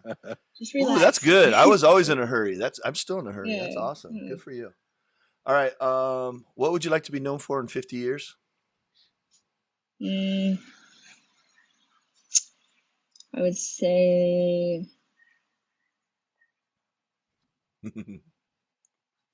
shoot, man, I don't know. Okay, What that's would I all like right. to be known for in 50 years? The winningest coach in Beaver history. No. Nah. My right, how about this incredible one? taste for music. Ooh, very nice. Yeah. Okay, if you had Bezos money, what would you spend it on to make your Bezos. Bezos money? If you had Bezos money, what would you spend it on to make your country or your community stronger? I would definitely put solar panels on everything. Nice. Nice. Yeah. Yeah, because that just eliminates everybody's electricity bill. Yeah. Let's go. Everyone's winning. And I would also put trees everywhere. Pine Nice. trees. Smell Ooh, good. love it. Probably produce more oxygen too. Chuck and I went to college in a place where there was nothing but pine trees. It was unbelievable. Yeah, Flagstaff. Arizona. Man, it's so It beautiful. smells so good. That's what I miss about Oregon is it's just fresh air. I know. Mhm. What's heaven like? Ooh. I don't know. I'd have to tell you when I get there. All right. All right. 60 feet bases. Yeah. Is man inherently good or evil? Oh, I would say evil. Okay. Good answer. All right. Now we're going to do the speed round. So now I'm just going to tell you two things and you just pick one of the two. Okay? Okay. Now you have a choice. Do you want the millennial version? Do you want the female version? No, Or do you want the original Oh my male version? gosh. I think we want the millennial version. The millennial? I think so. Yeah. Okay. Chuck says That'll do. millennial. Are you good? All right, here we go. Drake or J. Cole? J. Cole. Chris Hemsworth or Jason Momoa? Jason Momoa. Toy Story or Finding Nemo? Oh my gosh. Finding Nemo. Xbox or PlayStation? Xbox. Coke or Pepsi? It has to be Diet Coke. Beer or tequila? Tequila all the way. Android or iOS? Oh my gosh. Android. I have both right now, and I hate my iPhone. It's Okay. actually only fun because of all the different settings you can do on it. Okay. I love the audio message, All right. but I love Androids. Baseball or football? Baseball, Coffee or Red Bull? coffee, TikTok or Instagram? Instagram, Megan Thee Stallion or Cardi B? Cardi B, Vans or Converse? Vans. Sushi or tacos? Ooh, tacos. Dude with sign or the cranberry juice guy? Cranberry juice guy. Yeah, On the dog way. face. All right. Hey, that's my native brother right there. Dog face. There he is. All right. Well, That's thank you so much fantastic. for messing with us on those little silly questions. But Lovie, let me just chat for Tommy just for just a second, because I want to use it for the promo a little bit. I know you've kind of come into the fold on Football for Life, and we're talking about softball for life. Can you tell us a little bit, just a little bit about what brought that about, and if you're excited about that part of what's going on?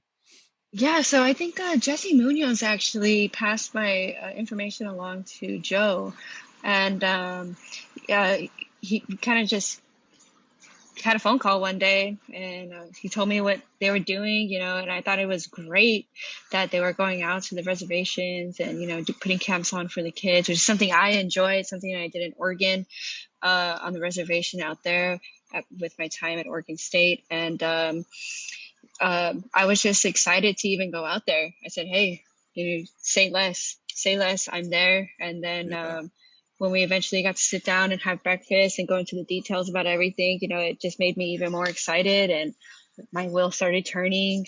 And it's just great to even be out there in that environment with the kids, and especially going to Pine Ridge. I mean, it's one of the most historic reservations out there. Truly. So it's just I'm excited for it, to bring softball out there. I know a lot of people out that can come in and help, and it's going to be great. Nice. For sure, it totally will be great, and I'm excited to see it all too. It's going to be fantastic. It's going to add such a great to be able to get the girls going at the same places we go to, and do that kind of stuff. Is I can't wait for you, and I'm really excited to see you get out and go to work, and then we'll compare the loudness of our voices and the coolness of our conversation. So very cool. And thanks again, and we'll be in touch with you soon, and catch up some more, and let us know if there's anything we can ever do for you, and we'll holler at you whenever we get this edited up and ready to go. Yeah, just real quick, Lovie, can you send me some?